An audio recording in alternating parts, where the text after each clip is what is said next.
Good morning, students. Students, welcome to the SP Smart Hybrid Schooling System. Students, today I am going to discuss another important paper of Business Studies class 11th, which is very important from your examination point of view. बच्चे देखिए, जैसे कि आपको screen पर एक तरफ एक student का आंसर शीट शो हो रही है बच्चे, और एक साइड बच्चे आपको एक क्वेश्चन पेपर शेयर हो रहा है। अब देखते हैं क्वेश्चन किस तरीके से आए थे और बच्चे ने अटैम्प्ट किस तरह से किए और क्या क्या गलतियाँ की। तो बच्चे पेपर में ऑन दी स्पॉट ही चेक करूँगा।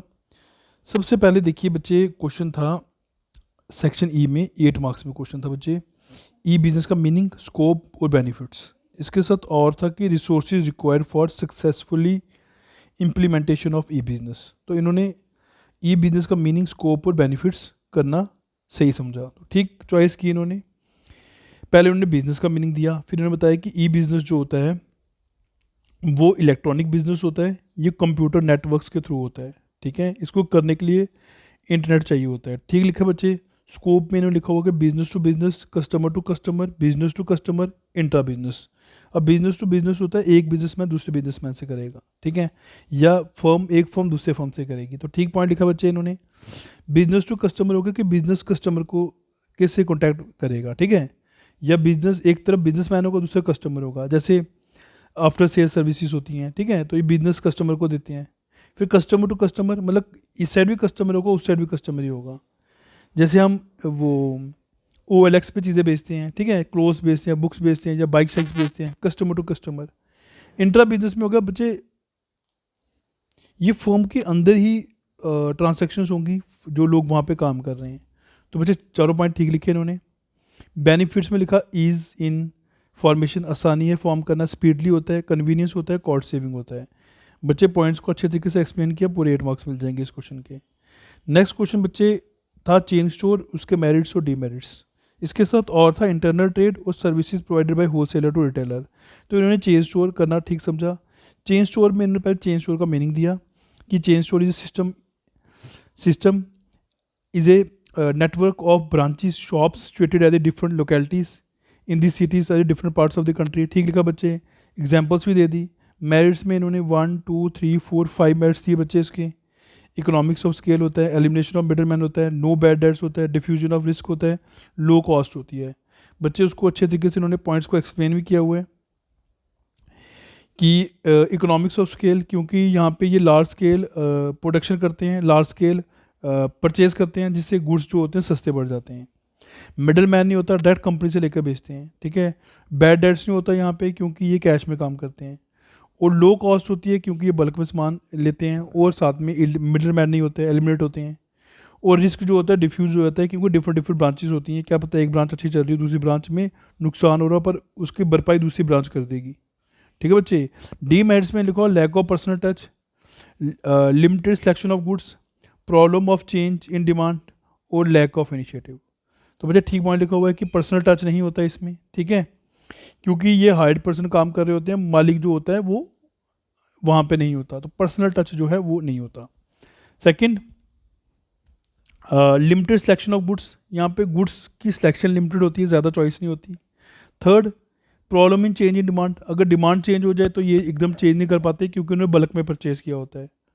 तो बच्चे 3 पॉइंट उन्होंने अच्छे तरीके से एक्सप्लेन किए। ऊपर इन्होंने मेरिट्स को अच्छे तरीके से एक्सप्लेन किया। बच्चे पूरे मार्क्स मिल जाएंगे इस क्वेश्चन के। नेक्स्ट वन, 11th क्वेश्चन था बच्चे, प्रेफरेंस शेयर्स और इक्विटी शेयर्स में डिफरेंस। इन्होंने लिखा हुआ है पहला पॉइंट ही प्रेफरेंस शेयर का मीनिंग दिया इन्होंने। प्रेफरेंस शेयर्स जब प्रेफरेंसेस लिखा हुआ है यहाँ पे, ठीक है, क्या क्या प्रेफरेंसेस दी जाती हैं। तो इनको 2 प्रेफरेंसेस दी जाती हैं, डिविडेंड के टाइम पर और रीपेमेंट के टाइम पर। इनको प्रेफरेंस नहीं मिलती है इक्विटी शेयर होल्डर्स को। ओनर, ये ओनर नहीं होते हैं, ये ओनर होते हैं। वोटिंग राइट, इनके पास वोटिंग राइट नहीं होता, इनके पास वोटिंग राइट होता है। डिविडेंड, इनका डिविडेंड रेट फिक्स होता है, इनका डिपेंड करता है सरप्लस प्रॉफिट के ऊपर।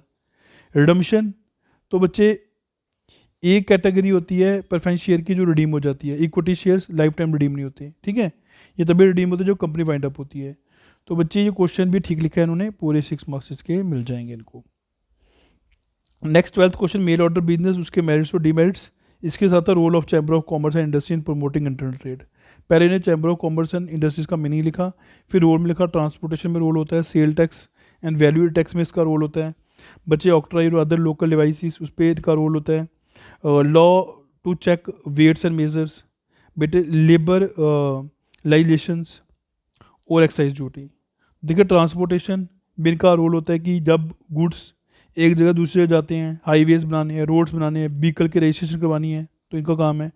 Sale tax, value tax government इनसे पूछ के बनाती है कि क्या टैक्स रेट बनाना है, ठीक है। ऑक्ट्राइड ड्यूटीज होती हैं जो लोकल एरियाज में पड़ती हैं, तो वो भी इनकी कंसिस्टेंसी से ही गवर्नमेंट काम करती है। बच्चे वेट एंड मेजर्स के जो लॉ बनाने होते हैं वो भी chamber of commerce and industries के थ्रू बनाए जाते हैं। लेबर्स के रिलेटेड कोई कानून बनाने हैं तो वो भी बच्चे इनके सेटिस्फेक्शन के अकॉर्डिंग बनाए जाते हैं, ठीक है। एक्साइज ड्यूटी जो होती हैं वो जब गुड्स इंपोर्ट एक्सपोर्ट करते हैं बच्चे, एक्साइज ड्यूटी पड़ती है। बेसिकली चैम्बर ऑफ कॉमर्स जो होता है ये बिजनेस की ऑर्गेनाइजेशन है, ये बिजनेस के रिप्रेजेंटेटिव्स हैं जो बिजनेस के लिए काम कर रहे हैं, तो इसलिए इनका रोल भी जो होगा बिजनेस के अकॉर्डिंग होगा। तो बच्चे ठीक पॉइंट लिखिए, इन्होंने 6 मार्क्स इनके पूरे मिल जाएंगे। नेक्स्ट देखिए बच्चे 13th, इसमें बिजनेस रिस्क क्या होता है, नेचर और काजिज हैं या प्रोफेशन, बिजनेस प्रोफेशन और एम्प्लॉयमेंट में डिफरेंस। तो इन्होंने बच्चे बिजनेस रिस्क वाला क्वेश्चन अटैम्प्ट किया। बिजनेस रिस्क हमेशा होता ही होता है बिजनेस में, क्योंकि बिजनेस रिस्क के बिना नहीं चल सकता। हर बिजनेस में रिस्क होता है, कम ज़्यादा हो सकता है क्योंकि फ्यूचर अनप्रडिक्टेबल है, एजम्पशंस नहीं कर सकते हम। तो ठीक लिखा बच्चे इन्होंने मीनिंग। फिर इन्होंने नेचर ऑफ बिजनेस रिस्क में लिखा हुआ है business risk arise due to the uncertainties. Uncertain होता है बिजनेस रिस्क तभी अराइज होता है। बिजनेस रिस्क जो है एसेंशियल पार्ट है, या रिस्क एसेंशियल पार्ट है बिजनेस का, और profit is reward of risk. तो तीनों पॉइंट को बच्चे इन्होंने अच्छे तरीके से एक्सप्लेन किए हुए हैं, मीनिंग भी ठीक लिखा है इन्होंने। फिर कॉजेज़ का भी बड़ा अच्छा फ्लो चार्ट बनाया, natural cause, political cause, human cause. Natural cause होता है कि रिस्क आने का कि क्लाइमेटिकल चेंज आ जाती हैं, अर्थक्वेक आ सकता है, ठीक है बच्चे, सूखा पड़ सकता है, तो ये नेचुरल कॉज हैं। ह्यूमन कॉज में ह्यूमन बींग्स की केयरलेसनेस की वजह से, मिसअंडरस्टैंडिंग की वजह से, ठीक लिखा बच्चे इन्होंने। और पॉलिटिकल कॉज जब गवर्नमेंट चेंज होती है, ठीक है, एक पॉलिटिकल पार्टी दूसरी पार्टी आती है, तो चांसेस होते हैं रिस्क हो जाएगा। तो बच्चे पूरा लिखा हुआ है, ठीक लिखा है, 6 मार्क्स पूरे मिल जाएंगे। नेक्स्ट बच्चे क्वेश्चन नंबर 14th जो था उसमें इंटरनेशनल बिजनेस और उसकी इंपॉर्टेंस पूछी गई थी, और डोमेस्टिक बिजनेस और इंटरनेशनल बिजनेस में जो है डिफरेंस क्या है, वो क्या है। तो इन्होंने बच्चे फर्स्ट क्वेश्चन किया कि इंटरनेशनल बिजनेस क्या होता है, उसकी इंपॉर्टेंस क्या है। तो बच्चे सबसे पहले इन्होंने मीनिंग लिखा कि इंटरनेशनल बिजनेस वो बिजनेस होता है या वो ट्रेड होता है दो या दो से ज़्यादा कंट्रीज़ के बीच में होता है। इन्होंने अच्छे तरीके से एक्सप्लेन किया। इंपॉर्टेंस में लिखा हुआ है कि रिसोर्सेज जो होती है वो अनइवन डिस्ट्रीब्यूशन है, मतलब रिसोर्सेज अनइवनली डिस्ट्रीब्यूट है, हर कंट्री में सेम रिसोर्सेज नहीं है, तो इसलिए हमें इंटरनेशनल ट्रेड करना पड़ता है। हर एक कंट्री की डिफरेंट इकोनॉमिक ग्रोथ है, इसलिए हमें इंटरनेशनल बिजनेस करना पड़ता है। कंपैरेटिव कॉस्ट कहती है कि जहाँ से चीज़ सस्ती मिलती है हमें वहाँ से ही गुड्स खरीदने चाहिए, खुद ना प्रोड्यूस करें, तो इसलिए हमें जो है इंटरनेशनल बिजनेस करना पड़ता है, ठीक है। क्योंकि कई कंट्रीज़ में लेबर की स्पेशलाइजेशन होती है, इसलिए हमें इंटरनेशनल ट्रेड करना पड़ता है, ठीक है। वो फॉरेन एक्सचेंज बढ़ेगा हमारा अगर हम इंटरनेशनल ट्रेड करेंगे। तो बच्चे इन पॉइंट्स को इन्होंने अच्छे तरीके से एक्सप्लेन किया यहाँ पे, तो इसमें ही बच्चे इनको पूरे मार्क्स क्वेश्चन में मिल जाएंगे, ठीक है। अब इनके सी सेक्शन पे आते हैं। सी सेक्शन में बच्चे इनको पब्लिक डिपॉजिट का मीनिंग और उसका मेरिट पूछे गए हुए हैं। बच्चे 5-6 लाइन्स में इन्होंने पब्लिक डिपॉजिट का मीनिंग लिखा है कि पब्लिक डिपॉजिट हम बारो करते हैं फंड, कहाँ से, पब्लिक से करते हैं। कौन बारो करता है, कंपनी बारो करती है, ठीक है बच्चे। तो इंटरेस्ट और यहाँ पे फिक्स रेट ऑफ इंटरेस्ट मिलता है उनको, ये 6 मंथ से लेकर 3 ईयर्स तक बारो कर सकते हैं हम। लो इंटरेस्ट रेट है बच्चे, सिक्योरिटी यहाँ पर नहीं दी जाती, रिटर्न हो जाते हैं इनको कुछ पीरियड के बाद, ठीक है। तो ट्रेडिंग ऑन इक्विटी का बेनिफिट भी होता है बच्चे, यहाँ पे मैंने को बताया था पहले भी कि इक्विटी शेयर होल्डर्स को यहाँ पे बेनिफिट हो जाता है क्योंकि फिक्स रेट ऑफ इंटरेस्ट देना पड़ता है, तो इनको अर्निंग पर शेयर बढ़ जाती है। तो बच्चे ठीक पॉइंट लिखा हुआ है। क्वेश्चन जो है बच्चे ये आपका 3 मार्क्स का था बच्चे, पूरे मार्क्स मिल जाएंगे इसके, ठीक है। ये बच्चे 4 मार्क्स का था, सॉरी ये 4 मार्क्स का था, आपको 4 मार्क्स पूरे मिल जाएंगे। नेक्स्ट क्वेश्चन बच्चे वेयर हाउस के फंक्शंस पूछे गए थे। तो हमें पता है वेयर हाउस इस गुड्स को स्टोर करते हैं, वेयर हाउस इस रिस्क को शेयर करते हैं, क्योंकि अगर कंपनी के पास गुड्स पड़े रहेंगे क्या पता वहाँ पे कुछ ना कुछ दुर्घटना घट जाए, तो इसलिए गुड्स जो है वेयर हाउसेज में स्टोर रहते हैं, सेव रहते हैं। फाइनेंसिंग के टाइम पर भी अगर आपके गुड्स वेयर हाउस में पड़े हुए हैं तो आप बैंक से लोन भी ले सकते हो उसकी रिसिप्ट दिखा के, ठीक है बच्चे, वो सिक्योरिटी पर्पज़ के लिए काम करते हैं। प्राइस स्टेबल रहते हैं क्योंकि जितनी ज़रूरत पड़ती रहेगी उतने उतने गुड्स हम मार्केट से वेयर हाउसेज से निकालते रहेंगे। तो बच्चे चारों पॉइंट ठीक लिखे हैं, 4 मार्क्स पूरे मिल जाएंगे। बच्चे क्वेश्चन नंबर 8 पे आते हैं, रिटेन अर्निंग क्या होते हैं, इसके मेरिट्स और डीमेरिट्स पूछे गए हुए हैं। तो रिटेन अर्निंग हमें पता है कि वो अर्निंग होती है जब कंपनी को प्रॉफिट होता है तो कंपनी उसमें से कुछ हिस्सा अपने पास रिटेन करके रख देती है कि फ्यूचर में कभी भी कोई प्रॉब्लम आई तो वो पैसा यूज़ कर सकते हैं। तो ये चीपेस्ट सोर्स ऑफ फाइनेंस है। ठीक लिखा बच्चे इन्होंने। मेरिट्स में लिखा शॉक्स नहीं होते यहाँ पे, मतलब आपको शॉक्स नहीं लगेंगे अगर बाई चांस कभी अप डाउन हुए तो हमारे पास रिटेन अर्निंग पड़ी होगी। नेक्स्ट बच्चे, ये टैक्स को अवॉइड करने में भी हेल्प करते हैं और स्मूथ वर्किंग में हेल्प करते हैं। नुकसान क्या है बच्चे, ओवर कैपिटलाइजेशन, ज़्यादा पैसा हो जाता है। अवॉइडिंग ऑफ टैक्स, जो सुपर टैक्स है बच्चे उसको हम अवॉइड कर देते हैं, गलत हो जाता है और मिसयूज़ कर सकते हैं सेविंग का। तो बच्चे ठीक पॉइंट लिखे हुए उन्होंने, बच्चे 4 मार्क्स पूरे मिल जाएंगे इसके। नेक्स्ट क्वेश्चन बच्चे मैंने पूछा टाइप्स ऑफ पार्टनरशिप। पार्टनरशिप दो तरह की होती है बच्चे, विल के अकॉर्डिंग और पर्टिकुलर पार्टनरशिप। अब विल के अकॉर्डिंग क्या होती है, जब तक मर्जी है तब तक पार्टनर रहो, जब मर्जी खत्म हो जाती है पार्टनरशिप टूट सकती है हमारी। पर्टिकुलर पार्टनरशिप होती है, पर्टिकुलर प्रोजेक्ट को लेकर पार्टनरशिप होती है, जैसे ही प्रोजेक्ट खत्म होता है तो पार्टनरशिप भी खत्म हो जाती है। बच्चे दोनों पॉइंट ठीक लिखे हुए हैं। फिर इसने partnership on the base of liability भी लिखा बच्चे। लिमिटेड लाइबिलिटी होती है, जनरल लिमिटेड पार्टनरशिप होती है, जनरल पार्टनरशिप होती है। जनरल पार्टनरशिप हम आम पार्टनरशिप को बोलते हैं जिसमें सारे पार्टनर्स की लाइबिलिटी अनलिमिटेड होती है, ठीक है। मगर लिमिटेड पार्टनरशिप में क्या होता है, एक पार्टनर की कम से कम लाइबिलिटी अनलिमिटेड होनी चाहिए, ठीक है। तो ये पॉइंट भी ठीक लिखे बच्चे इन्होंने, तो बड़े अच्छे तरीके से एक्सप्लेन किया विदाउट कटिंग। तो 4 मार्क्स पूरे मिल जाएंगे बच्चे इसके। क्वेश्चन नंबर 10 पे आया तो फंक्शंस ऑफ कॉमर्स। तो मैंने बताया था कॉमर्स के फंक्शंस क्या होते हैं, removing the hindrances of person के हिंड्रेंसेस रिमूव कैसे किए करते हैं, मिडल मैन प्रोवाइड करवा के। प्लेस के हिंड्रेंसेस कैसे रिमूव करते हैं सर, ये प्लेस के हिंड्रेंसेस जो होते हैं ट्रांसपोर्ट सेक्टर प्रोवाइड करवा कर। एक्सचेंज के hindrances sir banking sector provide करवा कर। टाइम के hindrances sir warehouses provide करवा कर। बच्चे ठीक पॉइंट लिखे इन्होंने, 4 मार्क्स का क्वेश्चन था, 4 मार्क्स पूरे मिल जाएंगे इस क्वेश्चन के। नेक्स्ट क्वेश्चन नंबर 2 भी आते हैं बच्चे। तो पूछा गया हुआ है सिग्निफिकेंस ऑफ बिजनेस फाइनेंस। तो इन्होंने 3 पॉइंट लिखे हुए हैं। पहले लिखो business finance is the life blood of the enterprises, as human beings cannot survive without blood, so the business cannot survive without finance. ठीक लिखा बच्चे इन्होंने। कोई भी बिजनेस है, चाहे छोटा है चाहे बड़ा है, फाइनेंस चाहिए।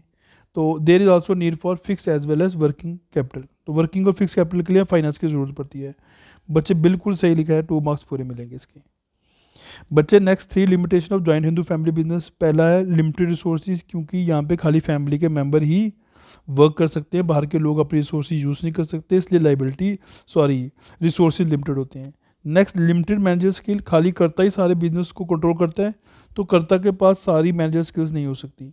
बच्चे ये भी ठीक लिखा हुआ है। और डोमिनेशन ऑफ कर्ता की डोमिनेशन होती है, क्योंकि कर्ता ही सारे बिजनेस की टेक ओवर कर रहा होता है, तो क्या पता वो बाकी की बात ना माने।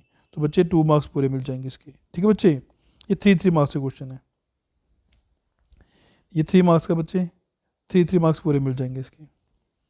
नेक्स्ट बच्चे क्वेश्चन नंबर 4 में पूछा गया meaning and objectives of WTO। तो वर्ल्ड ट्रेड ऑर्गेनाइजेशन है, हमें पता ही है कि ये ट्रेड के रिलेटेड रूल्स बनाती है। तो इससे कोई लिबराइजेशन किया इन्होंने नेगोशिएशंस कर कर, ठीक है बच्चे। ट्रेड फ्लो आसान हो गया इससे।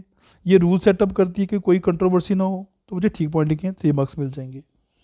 नेक्स्ट बच्चे 5th क्वेश्चन था कि ई बिजनेस का बेनिफिट्स बताओ। बच्चे आसानी से फॉर्म हो जाते हैं, स्पीडली होता है और कन्वीनियंस होता है। ठीक पॉइंट लिखे बच्चे, इसमें एक्सप्लेन ठीक तरीके से किए हुए, पूरे मार्क्स मिल जाएंगे। यहाँ पे कटिंग की है बच्चे, कटिंग नहीं करनी चाहिए थी, कटिंग अवॉइड होनी चाहिए, साफ साफ लिखा होना चाहिए।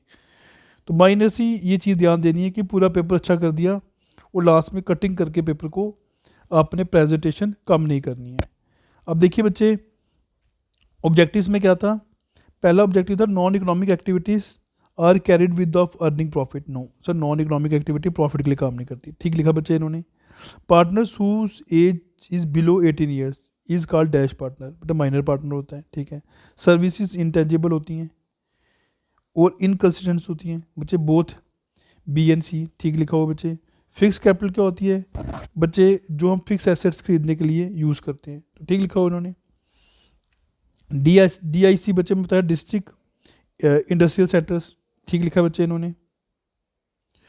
6th बच्चे lack of personal attention is there departmental store. Just बच्चे ट्रू, क्योंकि बहुत बड़े बड़े डिपार्टमेंट्स होते हैं, हर एक कस्टमर को हम पर्सनल अटेंशन नहीं दे सकते। ठीक है बच्चे। नेक्स्ट पूछा गया give 1 example of government company. तो स्टील अथॉरिटी ऑफ इंडिया। ठीक लिखा बच्चे इन्होंने। Homogeneous products are there is domestic business.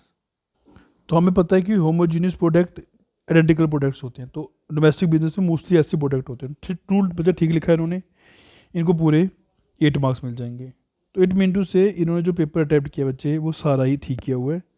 थोड़ी सी माइनर सी प्रेजेंटेशन की गलती वो लास्ट में कटिंग की है, रेस्ट होल पेपर बच्चे इन्होंने ठीक किया हुआ है। तो अगर ऐसा ही पेपर हम भी बोर्ड में करेंगे तो बच्चे मोस्ट चांसेस है कि हमें फुल ही मार्क्स मिलेंगे। तो इस क्वेश्चन पेपर में इनको पूरे मार्क्स मिलेंगे। Thank you students.